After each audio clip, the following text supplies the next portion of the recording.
Galera, saiu uma notícia muito interessante no site do Valor Econômico, eu vou compartilhar aqui com vocês, que mostra onde os mais ricos estão investindo aqui no Brasil. E eu fiquei bem surpreso com essa parte de fundos imobiliários. Veja, os fundos imobiliários favoritos dos mais ricos no mês de maio. Veja que os três primeiros colocados não foram fundos imobiliários e foram sim FIINFRAs.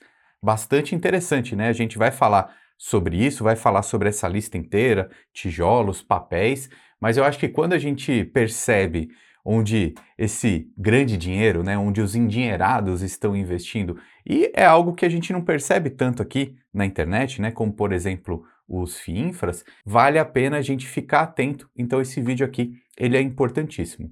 Inclusive, para você que está acompanhando aqui o vídeo e você tem um patrimônio um pouco maior, por exemplo, mais do que 100 mil reais, eu vou te dar uma dica bem importante agora, tá? Veja, estou falando da Toro Investimentos, que é uma empresa do Grupo Santander e é a corretora que eu invisto e eu recomendo, tá? Ela é super fácil de usar, sólida, segura e veja, ela também conta com assessoria, principalmente para aquelas pessoas que têm um patrimônio um pouco maior investidos aqui na corretora. E eu ressalto muito esse ponto, ó, é a segurança do Santander Brasil. A Toro, uma empresa do Grupo Santander, então é muito sólida. Você investe seu dinheiro ou em grandes bancos ou em grandes corretoras, saiba que a Toro também é uma. E eu recomendo muito. A Santander é o maior grupo econômico da zona do euro, tá? Então seu dinheiro ele fica bem seguro, bem tranquilo, fácil de usar, com uma assessoria bem interessante, principalmente para quem tem mais do que 100 mil reais investidos na Toro. Eu vou deixar o link aqui na descrição, porque é um link de parceria que eu tenho lá, então com certeza você vai ter uma assessoria, um atendimento diferenciado por esse link, tá? E se você não tem mais do que 100 mil reais, você também vai ser bem assessorado, porque você vai ter um suporte, taxa zero para tudo, você vai ter atendimento por WhatsApp, tá? Tudo isso você consegue, então recomendo fortemente a Toro Investimentos também para suas aplicações aqui no Brasil, assim como eu faço, ok? Agora, pessoal, já voltando aqui para a tela do meu computador, alguns pontos importantes, né? Como eu falei, muito FIINFRA, né? As três primeiras colocações. Depois a gente tem dois fundos de shopping centers, depois um fundo de papel, depois um fundo de laje corporativa, outro fundo de papel e dois de logística. Esses são os setores preferenciais aqui nesse ponto. Mas o que eu quero ressaltar, o resultado, tá? Veja o resultado em 24 meses. Dentre os FIINFRAs, o melhor foi o Juro 11, com retorno de 27%, isso já contando dividendos. Dos fundos de tijolos, XPML 11 com 25% de retorno e o grande campeão aqui foi o KNCR 11 com 40% de retorno, realmente aí é um campeão, né? É um fundo que a gente já fala há muito tempo e realmente está mostrando em resultado, né? Toda a qualidade que ele tem. Agora, alguns pontos interessantes. Eu coloquei aqui dentro do site do Investidor 10 um comparativo entre os três para a gente começar a entender um pouco mais o que é cada um deles. Então vamos lá. Três classes de investimento bem diferentes. O KNCR então representa aqui os fundos de papéis, o XPML 11 fundo de tijolo e o Juro 11 representa aqui uma classe que está como outro, mas então ele é um FIINFRA. Então, pessoal, o que é um FIINFRA? Ele é um fundo de investimentos que investe em títulos como debêntures incentivadas, né, para a infraestrutura do país. Então, assim, não é um fundo imobiliário. O que o FIINFRA ele fica muito parecido, por exemplo, é com o fundo de papel, porque um fundo de papel também tem títulos de dívida ali. Então, é como se fossem ativos de renda fixa dentro de fundos, sendo que o fundo de papel são ativos do setor imobiliário e o FIINFRA são ativos de debêntures incentivadas de infraestrutura, ok? Então, assim, já percebemos que tem bastante diferenças, mas por que a gente às vezes acaba colocando numa caixinha parecida para os investidores? É porque ele paga dividendo todos os meses, ele é negociado na Bolsa de Valores, com final 11 ali no ticker, né? Mas o grande ponto, o grande chamariz de um FIINFRA, por exemplo, com certeza é o seu dividendo, né? A gente vai ver aqui, ó, dividendos bastante altos, né? Se a gente colocar o dividend yield atual, do juro 11%, mais o dividend yield médio de 5 anos, esses altíssimos 17,26%. E aqui, pessoal, vale um detalhe também, são dividendos isentos, né? Pelo menos enquanto não tiver nenhuma mudança nas leis aqui no Brasil, dividendos tanto de fundos imobiliários quanto dos FIINFRAs são isentos de imposto de renda. E por que isso é muito importante? Eu vou até fazer uma conta aqui junto com vocês, não sei se você já sabe fazer essa conta, mas eu vou colocar a calculadora aqui na tela. Vamos dizer que você tenha 100 mil reais, tá? 100 mil reais então é o seu patrimônio. Vamos ver quanto que o juro 11 está pagando de dividendo no mês. Vou entrar aqui, a gente vai descer para o dividendo mensal, tá? Vamos ver, ó, o dividendo mensal está aqui, ó. O último mês ele pagou R$1 e isso percentualmente foi 1,03%, tá? Primeiro eu vou fazer a conta aqui, depois a gente fala mais sobre isso.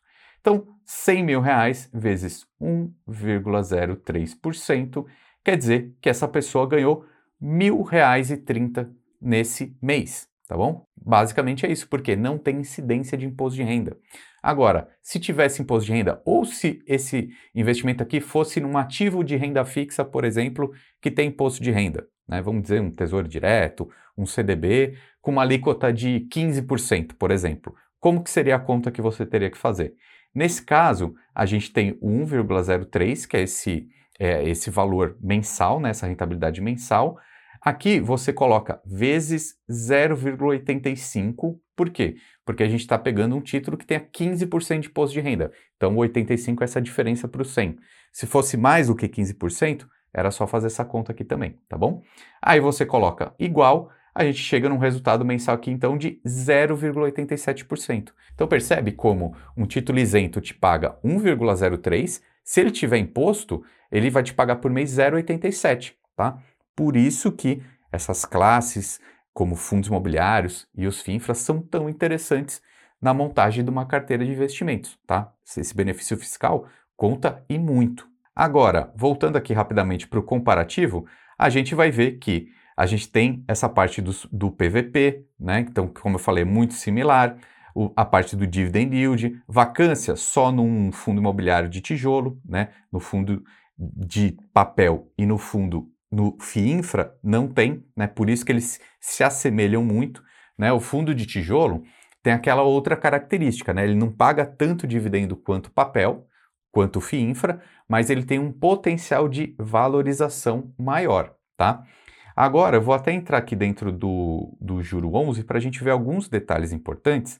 Hoje ele está com PVP abaixo de 1, né, um valor mais justo, mas aqui eu quero mostrar para vocês que lá para trás, ó, 2024, por exemplo, até 2023, ele costumava negociar, né, todos os fundos, os FIINFRAs, né, começando esse mercado, eram negociados com PVP muito alto, né? Agora está mais saudável, né? Está próximo de um PVP justo. E aí eu vou trocar aqui para a versão padrão para você ver que um FIINFRA é igual a um papel, assim, você não pode esperar muita valorização dele, a não ser que você reinvista os dividendos, que é aqui essa cotação ajustada, né? E vale ressaltar que essa queda substancial que teve justamente de 2024 para cá, né?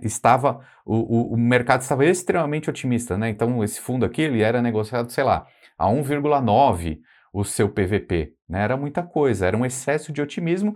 Depois veio um excesso de pessimismo aqui no começo de 2025, né? A gente viu isso no mercado de FIIs também, né? Muito por causa da curva de juros, né? Que foi lá para frente, 15% a taxa Selic, isso fez mal para esses fundos, mas já voltou aqui uma parte que está um pouco mais saudável, lembrando que paga dividendos, né? Eu acho que essa é a grande graça, porque são debêntures incentivadas, né? Então, é um fundo muito similar a um fundo de papel nesse quesito. E aí eu vou descer aqui na parte dos dividendos, né, para mostrar um histórico, porque eu acho que é importante também, ó, veja em 5 anos, veja que varia, tá? Por exemplo, mesmo aqui em 2024 caiu, teve momentos em 2023 que não pagou dividendo por mês, então entenda que um FIINFRA, ele é outra classe de ativos, tá? Ele não é um fundo imobiliário, ele não tem imóveis dentro dele, ele não tem CRIs, né, que já é um mercado bem estabelecido também, é um mercado diferente, são debêntures incentivadas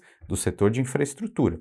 Então, um FIINFRA ele é mais um fundo de investimento do que um fundo imobiliário. Ele é um fundo de investimento que tem ali ativos de renda fixa lá dentro, tem amortização, tem pagamento. É legal você procurar no mercado de FII Infras, entender o que tem dentro do fundo, ler o relatório gerencial e perceber que esse valor pode variar muito mês a mês, tá bom? Então, não compre também achando que é um fundo imobiliário. Tem características bem diferentes e o que eu sempre falo, você precisa entender o que tem dentro do fundo que você investe. Então deixa aqui embaixo os seus comentários, quero saber o que você acha, sugestões para próximos vídeos, estou aqui para ajudar vocês, tá bom? Um abraço e até mais!